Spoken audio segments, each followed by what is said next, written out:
আমাদের 1 নম্বর ওয়ার্ডের বন্যী ইউনিয়নের মেম্বার ইমরুল সর্দার।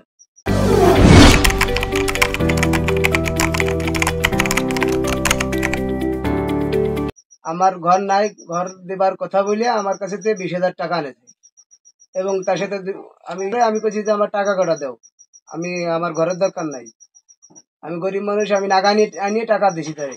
সে আমারে বলে কি যে টাকা দেই ব্যবস্থা হবে না, এই নানানটা আর কি প্রশ্ন আমারে করে যে টাকা পাওয়া যাবে না, দেই তোমার চেষ্টা করতেছি ঘর দেবো, একটা ভেজালের মধ্যে সরকার একটা ইস্যু করছে এই জন্য দিতে পারতেছি না, এই নানান কথা বলে আমার। এই যাবত আমি কোনো সরকারি কোনো অনুদান ইমরুল সর্দারের থেকে আমি কিছু পাইনি। টাকাটা কত আগে দিয়েছেন আপনি?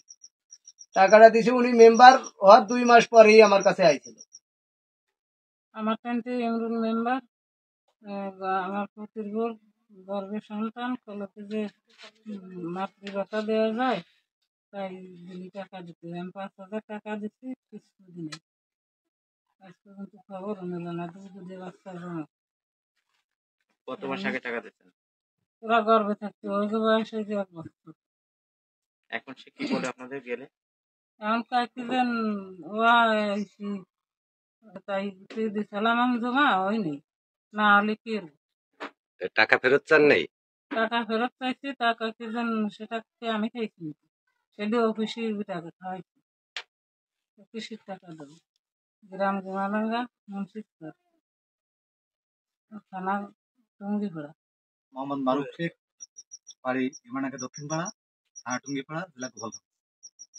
আমাদের 2 নং বন্যী ইউনিয়নের 1 নং ওয়ার্ডের মেম্বার ইমরুল সর্দার আমার কাছ থেকে গ্যাসের রমজানের 7ই রমজান 5200 টাকা নিয়েছে টাঙ্কি দেওয়ার কথা বলি। টাঙ্কিও দিই নেই, টাকাও ফেরত দিই নেই। যতবার তাদের গেছি সে আমার এক বাহানা দেখা খেতে দিচ্ছে।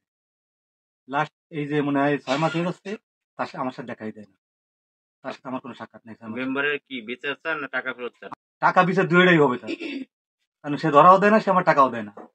আর তার সাথে এই 6 মাস হয়ে গেছে আমার সাথে পাইও না। কে টাকা নিয়েছে? ইমরুল সর্দার কয়েকে তোমাদের নীল কাঠ মানায় দেবো, এ বলি টাকা নিছে।